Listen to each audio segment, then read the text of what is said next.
شہرالدین صاحب، جب ہم نظام تعلیم کی بات کر رہے ہیں، یکساں نصاب کی بات کر رہے ہیں، تو یہ فرمائیے کہ حکومت کی طرف سے متعارف کروائے گئے یکساں نصاب تعلیم جو حال ہی میں متعارف کروایا گیا ہے، آپ اس فیصلے کو کس نظر سے دیکھتے ہیں؟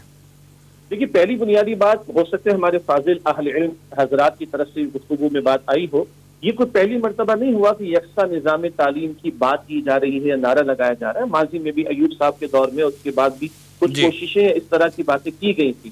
اصل بات یہ نہیں ہے کہ ہم ایک یکساں نظام تعلیم کے مرتب کرنے کے حوالے سے کچھ ایکٹیویٹی دیکھ رہے ہیں۔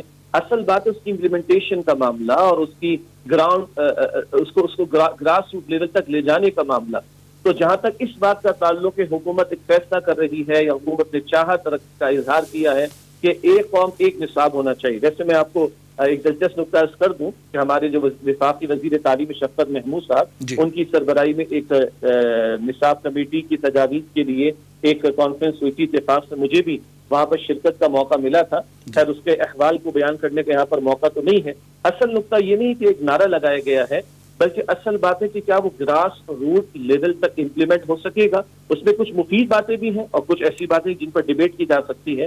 تو حاصل کلام یہ کہ صرف یکساں نصاب تعلیم کا نعرہ یا اس کی کوئی ڈاکومنٹیشن کا معاملہ نہیں ہے، آیا اس کی امپلیمنٹیشن کا ارادہ ہے اور گراس روٹ لیول تک اس کو لے جا کر اس کی اسپرٹ کے ساتھ کیا وہ ارادہ رکھتے ہیں۔ کیونکہ 74 برس کی تاریخ ہمارے سامنے ہے کہ دعوے اور نعرے بہت بلند کیے جاتے ہیں، لیکن جب معاملہ امپلیمنٹیشن کا آتا ہے تو وہاں پر صفر ہی ہمیں دکھائی دے رہا ہوتا ہے۔ تو ابھی ہم ویٹ اینڈ سی کی بات کہیں گے، کیونکہ ابھی یہ بھی مسئلہ ہے کہ وفاقی حکومت اور سندھ حکومت کے آپس میں مسائل چل رہے ہیں، تو سندھ حکومت نے قبول نہیں کی۔ آپ جانتے ہیں کہ 18ویں ترمیم کے نتیجے میں تعلیم بھی مشکل بن گئی ہے، مسئلہ بن گیا ہے، اور ہر صوبہ اپنی تعلیمی پالیسی کو لے کر آتا ہے اور اپنے تعلیمی نظام کی بات کرتا ہے۔